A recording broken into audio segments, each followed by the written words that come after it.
Imagine walking into a place you've earned, a place you've worked your whole life to be only to be told to wait outside because of the color of your skin. That's exactly what happened to one black woman CEO, who was humiliated in front of her entire company. But what happened next? A decision was made in those few minutes that would change everything. The entire management team gone. Why? What triggered this shocking move?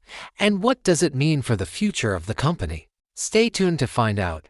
Before we continue, please subscribe to the channel and tell us where you are listening. Your support means everything. Meet Vanessa Thompson, a self-made business mogul who built her empire from the ground up.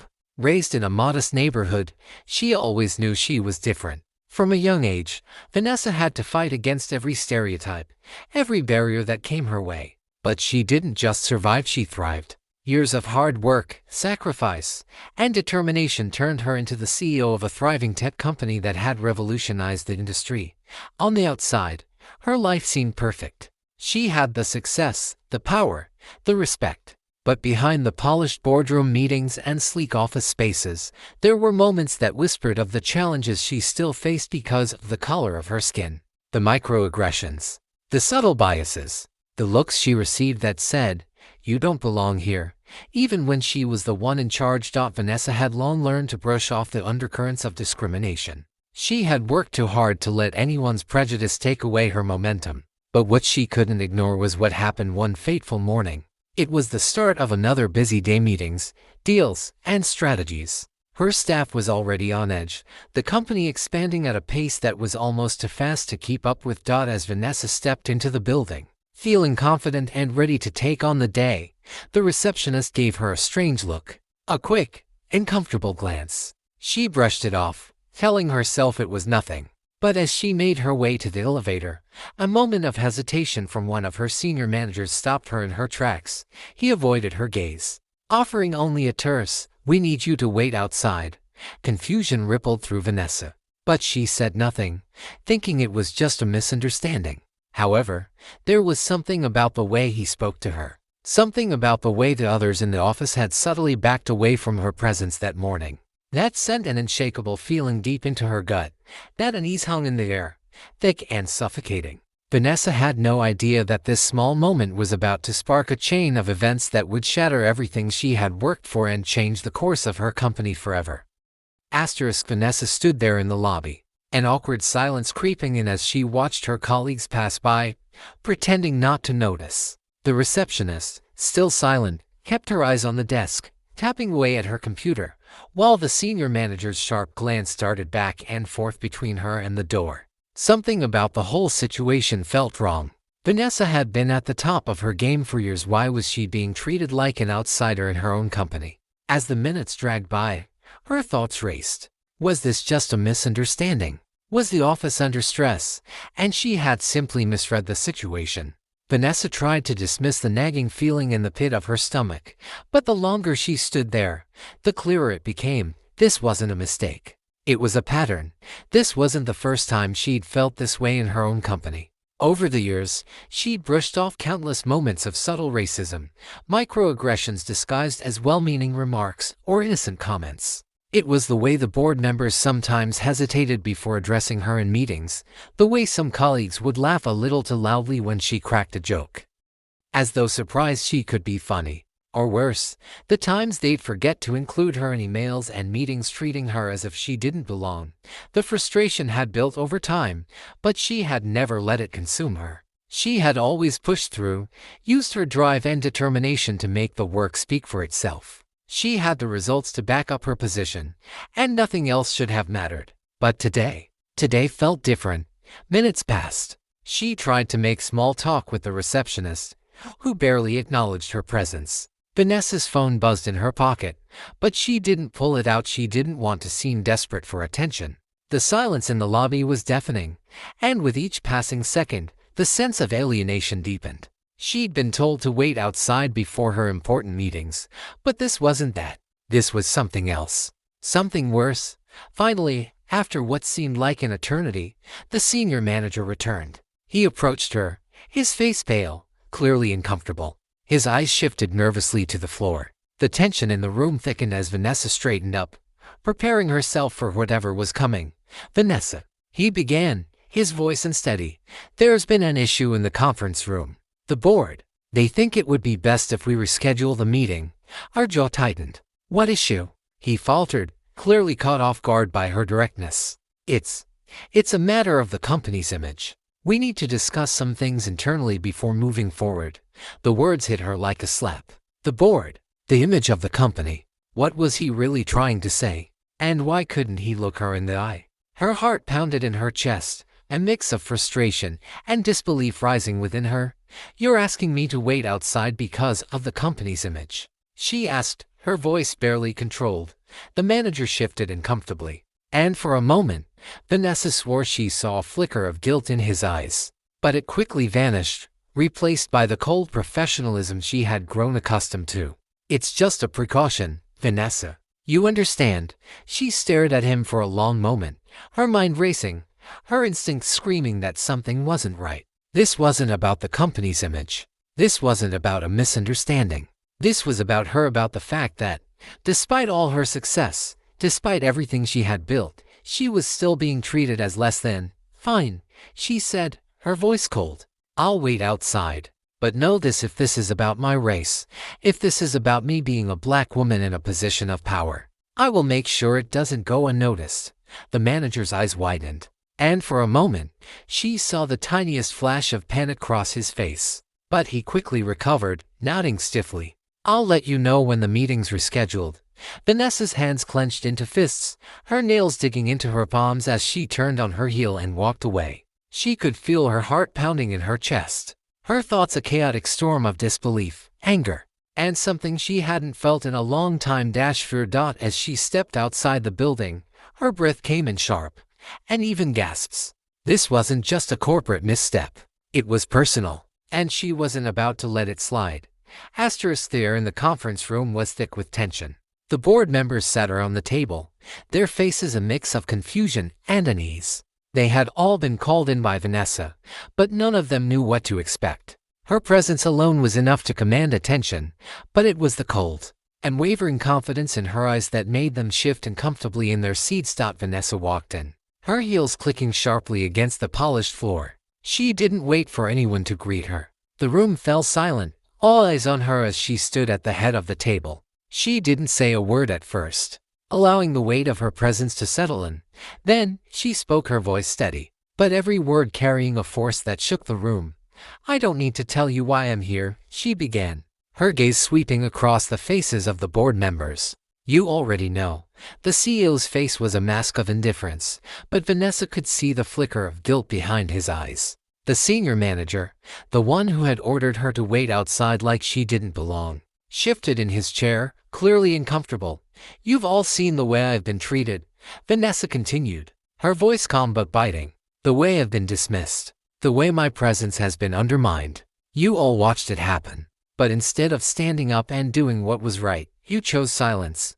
There was a murmur of unease among the board members, but Vanessa didn't pause. She wasn't about to let them off the hook. Do you know how many times I've been told to wait my turn, to prove myself, to earn a seat at the table? Do you know how many times I've had to fight just to be heard? Her voice cracked with emotion, but she quickly regained control. I've fought harder than anyone here for everything I've earned. And yet, because of the color of my skin, because of some outdated bias, I've been treated like an outsider in my own company.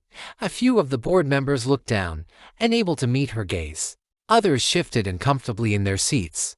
Vanessa could feel the frustration rising within her, but she held it back, keeping her composure tight. The silence stretched for what felt like forever.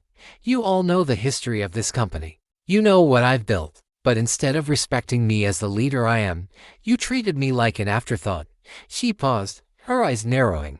And it's not just today. It's been every single day for years. The subtle exclusion, the microaggressions, the backhanded compliments.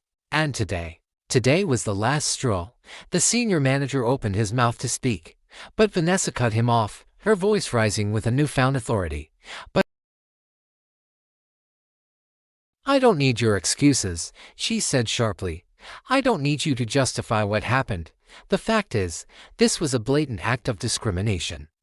And you, each and every one of you, allowed it to happen. You let it go unchecked. You chose to protect your image instead of standing up for what's right. Vanessa took a deep breath, feeling the weight of her words settle into the room.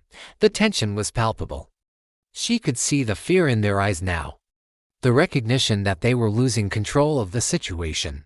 The tables had turned. "I've had enough," she said, her voice low but powerful. "And it's time for you all to face the consequences of your actions." She turned to the CEO, her gaze unflinching. "I'm firing the entire management team. Every single one of you who stood by and did nothing. Your failure to act is an unforgivable betrayal of this company's values." The room erupted into chaos. Board members began speaking over each other, trying to plead their cases. But Vanessa didn't flinch. She was done listening. The time for talking was over. "You'll all be replaced," she continued, her voice cutting through the noise like a knife. "I'll be taking full control. This company will no longer tolerate anyone who believes they can undermine the work we've done because of the color of someone's skin. This is my company, and I will make sure it's run with integrity, respect, and equality.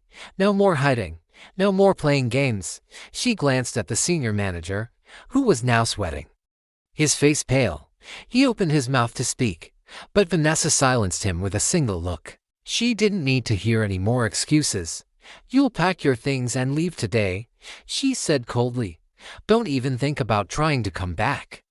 The tension in the room reached a boiling point as the board members exchanged frantic glances, unsure of how to salvage the situation. But Vanessa had made her decision. She was done playing by their rules. She wasn't just going to take her seat at the table, she was going to tear down the walls they had built around her and rebuild it. In her image, Vanessa sat alone in her office, the weight of the day finally starting to sink in. The chaos, the confrontation, the decisions, everything had led to this moment. She stared out the window, watching as the sun began to set, painting the skyline in shades of orange and pink. The city was still buzzing, but her world had shifted in ways she hadn't fully processed yet. She had done it. She had fired the entire management team, a bold move that no one had expected. But what came after was just as important: the aftermath. The company was now in her hands. And Vanessa had one goal in mind: to rebuild it from the ground up, with respect, fairness, and inclusivity at its core. Over the following weeks, the media caught wind of the story. Vanessa's decision to fire the management team made headlines across the country, with many praising her courage and leadership. But there were others who didn't see it that way. Critics were quick to label her actions as rash, too extreme. But Vanessa wasn't swayed. She knew she had made the right call. She moved quickly to replace the fired executives with new leadership, people who shared her vision for a company that valued integrity above all else. She put in place policies that ensured diversity and inclusion weren't just buzzwords, but were actively promoted throughout the company. Vanessa wasn't just about giving speeches, she was about making real change happen. The boardroom, that had once felt like a battleground, was now a place where ideas flowed freely, where everyone, regardless of their background, was valued for their contributions. Vanessa's leadership wasn't about tolerance, it was about active participation. She didn't want a company that simply accepted diversity, she wanted one that celebrated it. It wasn't just the employees who benefited from this change, the company's culture shifted as well. Innovation soared, productivity increased, and the public perception of the company began to change. Vanessa had proved that a company could be profitable and principled. But the impact of Vanessa's actions went beyond just her company. Across the business world, her bold stance sparked a ripple effect. Other companies began taking a hard look at their own management teams, their policies on diversity, and the way they treated employees of color. While some resisted change, many embraced it. Vanessa's story became a symbol of what was possible when a person, in the face of discrimination, refused to stay silent and chose to act instead. As for the senior manager who had been the catalyst for the entire chain of events, his life had been turned upside down. He was quickly dismissed from the industry, his reputation tarnished beyond repair. His actions had consequences. But they were far from the only ones. The systemic issues that allowed racism to persist in corporate spaces were slowly being exposed. The spotlight was on the power structures that had kept people like Vanessa in the shadows for so long. Yet, Despite the personal victories, Vanessa knew the fight wasn't over. As she sat in the same office where she'd once felt like an outsider, she couldn't ignore the bigger picture.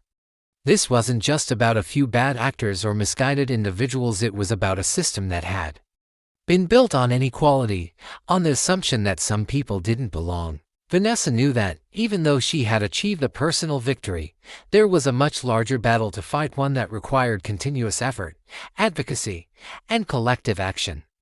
This wasn't just a story about one woman's rise to power. It was a reminder that systemic racism had no place in modern society, in workplaces, in boardrooms, in the very heart of industry. Vanessa had broken through the barriers, but she was far from done. She didn't just want to be the exception, she wanted to make sure that future generations wouldn't have to fight the same battles she did. Her leadership would be defined, not just by her success, but by the positive change she inspired. And as she closed her office door that night, for the first time in a long while, Vanessa smiled to herself, not because the battle was won, but because she knew that the fight for justice, equality, and fairness would always be worth it. The message was clear: if we want true change, we must be willing to stand up, speak out, and dismantle the systems that hold us back. Vanessa's journey had just begun, and she was ready to keep leading the way. Her final words echoed in the quiet of her office as she looked toward the future. This is just the beginning. Change is possible, and it starts with us.